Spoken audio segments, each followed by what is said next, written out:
The TSS Hyperion drifted silently through the void, its quantum-shifted hull absorbing nearly all electromagnetic radiation. Captain Sarah Chen watched the alien fleet through the bridge's holographic display, her expression neutral despite the tension radiating through her crew. 12 Drachnid warships, each nearly 5 times the size of the Hyperion, patrolled what they considered their sovereign territory. Quantum signature stable. Lieutenant James Rivera reported from the engineering station. They haven't detected us yet. The Hyperion represented humanity's greatest technological achievement, an experimental vessel equipped with quantum shift technology that allowed it to manipulate the fabric of space-time itself. But now, deep in unexplored space, they faced an empire that had dominated this sector for millennia. Multiple communications detected, announced Communications Officer Zara Pottle. They're discussing settlement plans for the Arcturus system. Her dark eyes narrowed. Our settlement plans. Sarah's jaw tightened. The Arcturus system had been humanity's first planned extrasolar colony, carefully selected and prepared over decades. Finding the Drachnid Empire already claiming it wasn't just a setback, it was an existential threat to humanity's future. Tactical analysis, Sarah asked. Lieutenant Marcus Wong's fingers danced across his console. Their technology is impressive. Energy readings suggest weapons we can barely comprehend, but their formation is rigid, predictable. They move like they've never faced a real threat. Then let's show them one.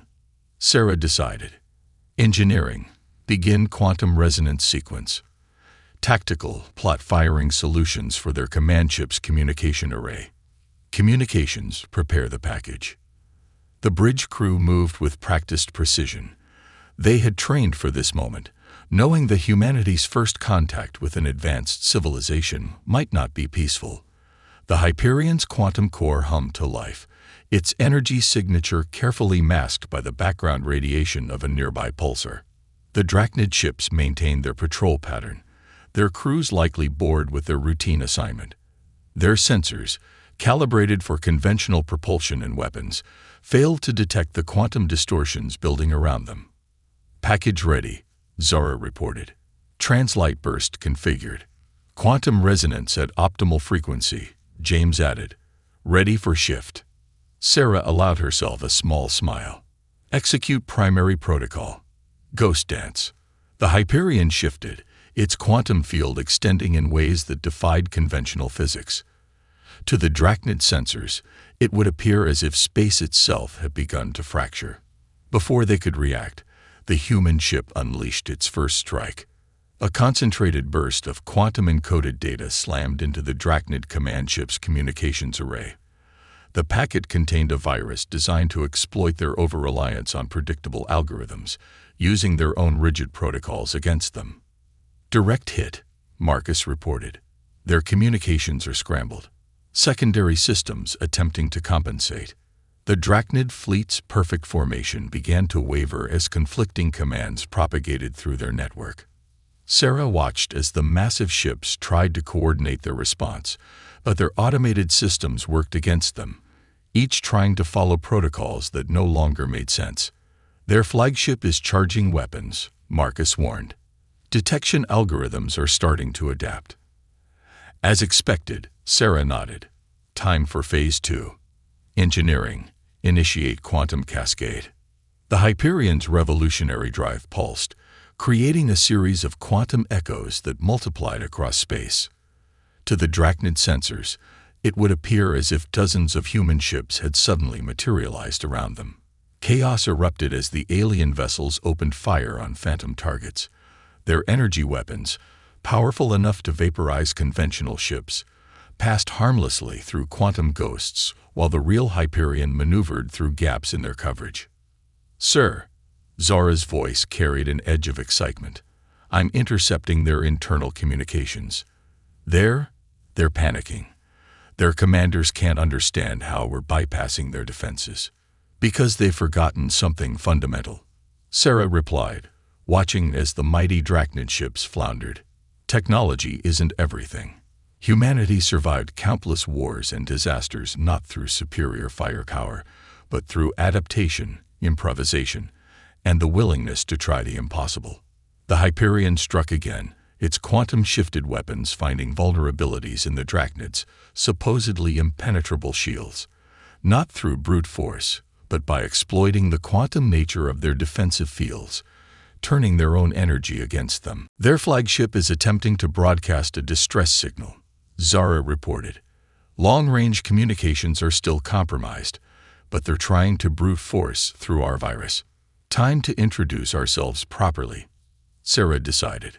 Open a channel to their command ship. The holographic display shifted, revealing a towering reptiloid figure with cybernetic enhancements and ceremonial armor. The Drachnid commander's multifaceted eyes widened at the sight of Sarah's human form. "This is Captain Sarah Chen of the TSS Hyperion," she announced calmly.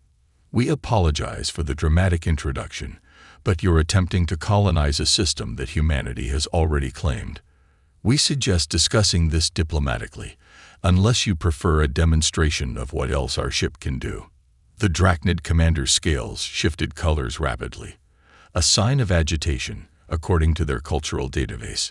"Impossible," it hissed through the translator. "Your species was classified as pre-FTL. This level of quantum manipulation should be beyond you." "That's the problem with classifications," Sarah replied. "They can make you overlook things. Humanity has learned to thrive on being underestimated. Now, shall we discuss the Arcturus situation like reasonable beings, or do we need to continue this demonstration?" As the Drachnid commander struggled with this unprecedented situation, Sarah allowed herself a moment of satisfaction.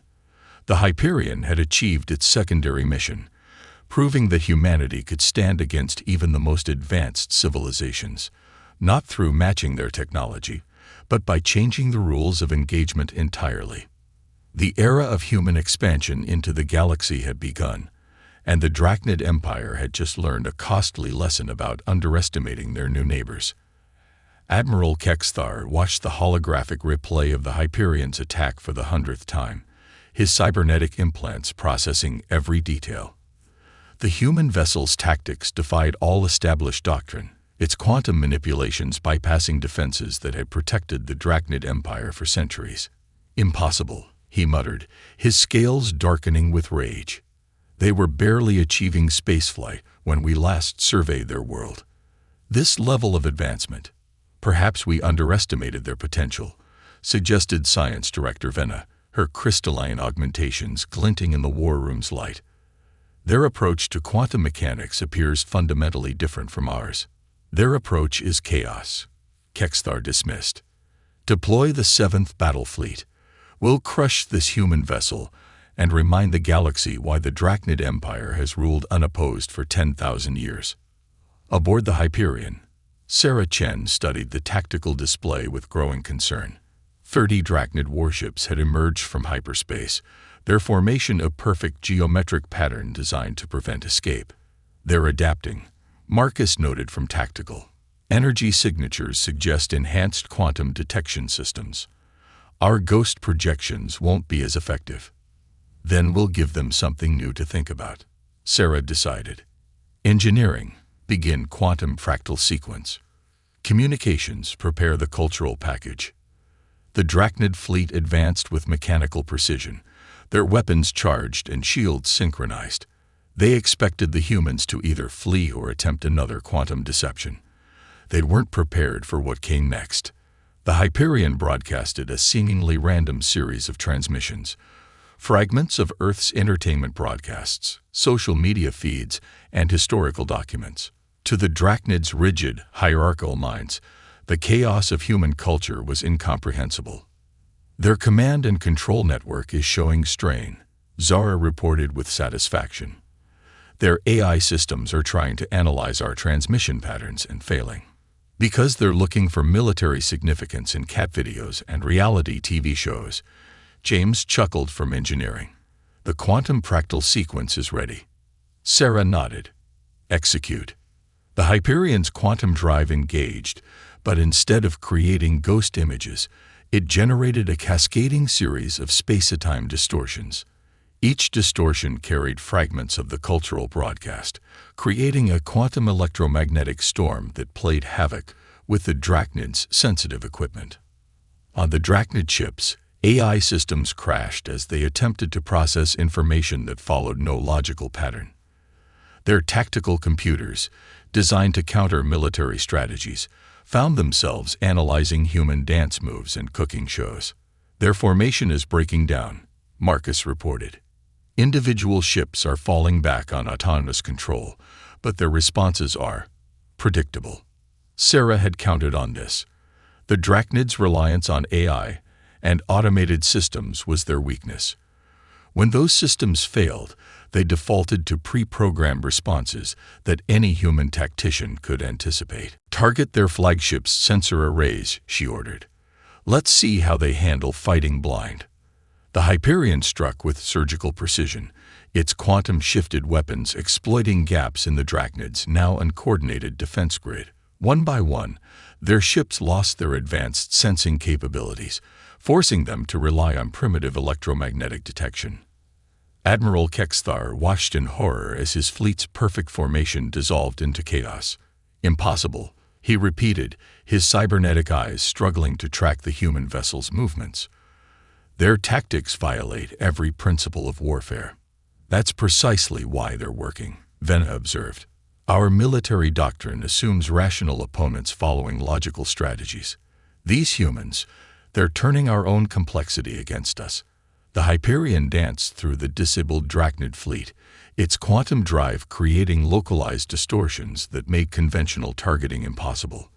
Each carefully planned counterattack found only empty space, while the human ship struck from impossible angles. "Sir," Zara called out, "I'm detecting massive quantum signatures. They're bringing in reinforcements." Sarah smiled grimly. Just as expected. They can't accept that one ship could challenge their supremacy. Engineering, prepare for Phase 3.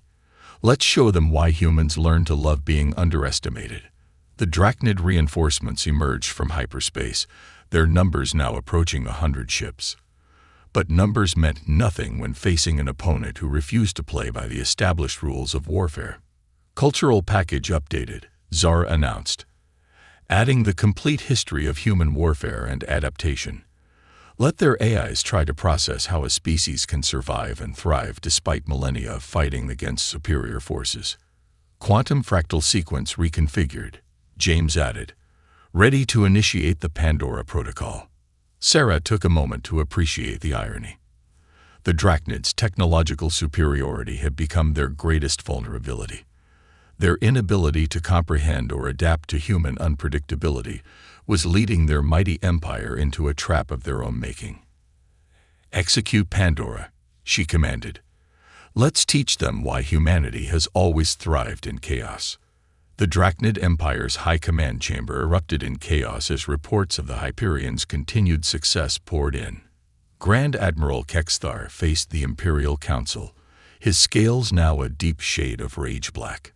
The human vessel has destroyed or disabled 143 ships, he reported, each word carrying the weight of unprecedented failure. Our standard combat protocols are proving ineffective. Emperor Zexcon's cybernetic eyes pulsed with dangerous energy. You mean to tell me that a single primitive vessel has outmaneuvered the greatest fleet in the galaxy? Deploy the Omega Protocol. The word sent ripples of shock through the chamber. The Omega Protocol hadn't been activated in over 1,000 years. It would commit every available warship in the sector to a single battle, risking the security of dozens of systems. Aboard the Hyperion, Sarah Chen watched the quantum sensor readings with growing concern. They're emptying their orbital defense stations, she noted. Tactical analysis. Marcus's hands flew over his console. Over 300 vessels incoming. Energy signatures suggest they've disabled their safety protocols. They're preparing for total warfare. Sarah had anticipated this response, but the scale exceeded her expectations. The Drachnids were abandoning their carefully maintained image of civilized conquerors, revealing the savage fury that had built their empire. They're transmitting on all frequencies, Zara reported. It's an ultimatum. Surrender or face extinction. Perfect. Sarah smiled. They're finally showing their true nature. Execute Protocol Prometheus. The Hyperion's quantum drive engaged in a way that made its previous maneuvers seem tame. Instead of creating defensive distortions, it began to resonate with the quantum fields of the approaching Drachnid fleet. Quantum resonance established, James reported from engineering. Their shields are trying to compensate, but they can't break the harmonic loop without shutting down their entire power grid. The trap was sprung. Each Drachnid ship's attempt to reinforce their shields only strengthened the quantum resonance. Their own power became a weapon against them, creating a cascade of energy that threatened to tear their fleet apart. Incoming transmission from their flagship, Zara announced. Admiral Kexthard is demanding to know how we're using their own shield harmonics against them. Open a channel, Sarah ordered. The Admiral's holographic form materialized, his cybernetic enhancements crackling with barely contained energy. Your tactics violate every law of warfare, he snarled. This is barbarism. No, Sarah countered. This is survival. Humanity learned long ago that when faced with superior force, victory comes not from matching strength, but from changing the nature of the battle itself. The Hyperion's quantum field expanded, forcing the Drachnid ships to maintain their distance or risk their shields collapsing completely. It was a stalemate, but one that favored the humans. You're trapped, Kexthar declared. Our reinforcements will arrive within hours. You cannot maintain this quantum field forever. We don't need to, Sarah replied. While you've been focusing on destroying us, we've been broadcasting everything we've learned about your technology, your tactics, and your weaknesses to every inhabited system in range. The Admiral's scales paled. You wouldn't dare. The chaos. The disruption to the established order. That's exactly what we're counting on. Your empire maintains control through technological superiority and predictable responses. We've just proven that both can be overcome with creativity and determination. Sarah's words resonated beyond the immediate battle. Across the sector, subjugated species were receiving the Hyperion's transmissions, learning that the mighty Drachnid Empire could be challenged. The quantum resonance is becoming unstable, James warned. We need to end this soon. Sarah nodded. Admiral, you have a choice. We can continue this battle until both our ships are destroyed, or we can negotiate. Either way, the galaxy now knows that humanity won't bow to tyranny, no matter how technologically advanced it may be. The silence that followed was broken only by the groaning of overtaxed quantum fields as two civilizations stood on the brink of either understanding or mutual destruction. Science Director Venice Discovery shook the foundations of the Drachnid Empire. While analyzing the Hyperion's quantum field patterns, she uncovered a fatal flaw in their civilization's technology. The human ship wasn't just fighting their fleet. It was exposing the fundamental weakness of their quantum-based systems. Their approach is elegant in its simplicity, she explained to the Imperial Council. Our technology relies on perfect quantum synchronization. The humans have learned to exploit the chaos inherent in quantum systems. In the Hyperion's engineering section, James Rivera made a similar discovery. Captain, their entire infrastructure depends on quantum predictability.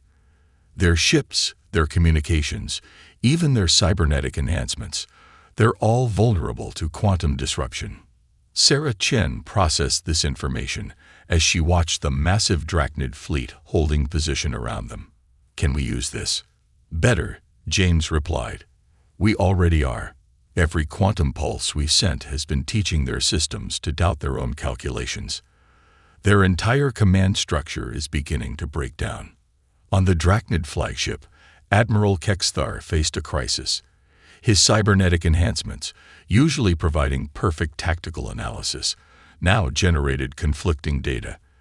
The human vessel's quantum field had infected their systems with uncertainty, making their technological superiority a liability. We're detecting anomalies throughout the fleet, his second-in-command reported. Ships are losing synchronization with the command network. Quantum communications are degrading. Impossible, Kexthar growled. Our systems are perfect. They've been perfect for millennia. That's exactly the problem, Vena interjected, her hologram appearing in the command center. We built our empire on the assumption that quantum systems could be controlled absolutely. These humans have proven that assumption false. The Hyperion continued its quantum dance, each pulse sending ripples of chaos through the Drachnid fleet. Ships began to lose their perfect formation as their automated systems struggled with increasing uncertainty. Their reinforcements are 3 hours out, Marcus reported on the Hyperion's bridge. But their quantum wake signatures are already destabilizing. Sarah nodded. They can't stop now. Their entire military doctrine requires them to crush us completely, or their authority over their subject worlds will crumble. Captain, Zora called out, I'm intercepting transmissions from their colony worlds. The quantum disruption is spreading through their network. Their control systems are failing across 20 sectors. The Drachnid Empire faced its greatest crisis in 10,000 years. Their perfectly ordered society, built on predictable quantum mathematics, was unraveling in the face of human-induced chaos. Send the final package, Sarah ordered. Let's show them what happens when an unstoppable force meets an outdated philosophy. The Hyperion broadcasted a carefully crafted quantum signal, not an attack, but an invitation. The signal carried the fundamental principles of human quantum theory, showing how uncertainty and chaos could be embraced rather than suppressed. Throughout the Drachnid fleet, AI systems began to evolve, adapting to the new paradigm. Cybernetic enhancements started operating in ways their creators had never intended, generating solutions that defied conventional logic. What have you done?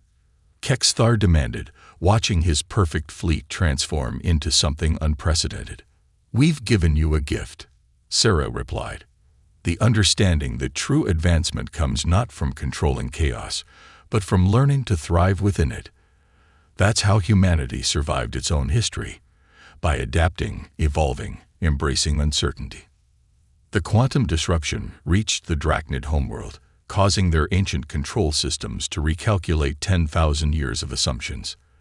The Empire stood on the brink of either collapse or transformation, all because one human ship had dared to challenge their fundamental beliefs. Emperor Zexcon stood before the combined representatives of the Drachnid Empire and its subject worlds.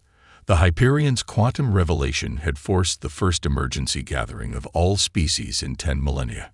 Our empire faces unprecedented change, he announced, his cybernetic enhancements now operating on principles learned from human quantum theory. A single human vessel has shown us that our greatest strength had become our greatest weakness.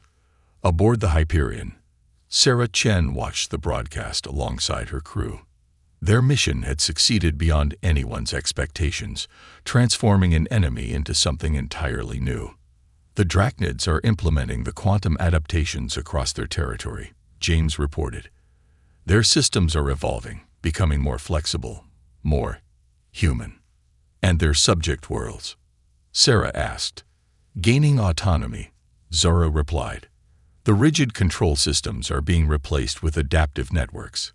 The Empire is becoming a true federation. The quantum disruption had done more than challenge the Drachnids' military supremacy. It had forced them to confront the fundamental flaws in their civilization. Their obsession with perfect order had stagnated their development, while humanity's embrace of chaos had driven constant innovation. Admiral Kexthar, his scales now a humble blue, addressed the Hyperion's crew. We spent millennia believing technological superiority guaranteed victory. You showed us that the greatest technology is worthless without the ability to adapt.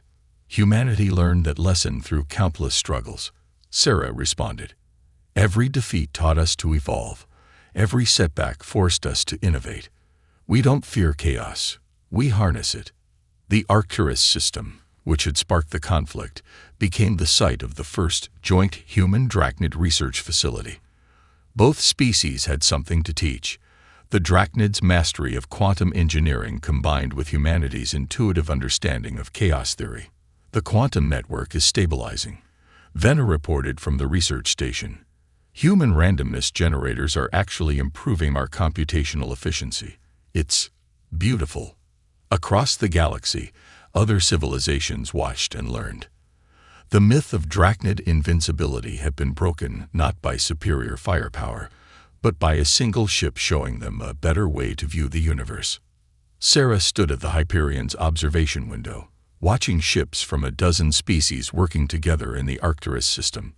Sometimes the best way to defeat an enemy is to help them grow beyond the need for conflict. The Drachnids are calling it the human revolution, Zora mentioned. Their historians are already declaring it the most significant change in their society since the founding of the Empire. The quantum principles the Hyperion had demonstrated spread throughout known space, creating new possibilities for cooperation and advancement. The rigid hierarchies of the past gave way to adaptive networks that celebrated diversity and innovation. Ready to head home? James asked as the Hyperion prepared to depart. Sarah smiled. Home is going to be different now. We've changed the galaxy, and the galaxy will change us. But that's what humanity does best. We adapt, we evolve, we thrive on change. As the Hyperion engaged its quantum drive, its wake rippled through space-time, a reminder that sometimes the smallest actions could cascade into the greatest changes. Humanity had earned its place among the stars not through dominance, but by showing a better path forward. The age of rigid empire had ended. The era of adaptive civilization had begun. And it all started because one human ship dared to challenge the established order of the cosmos.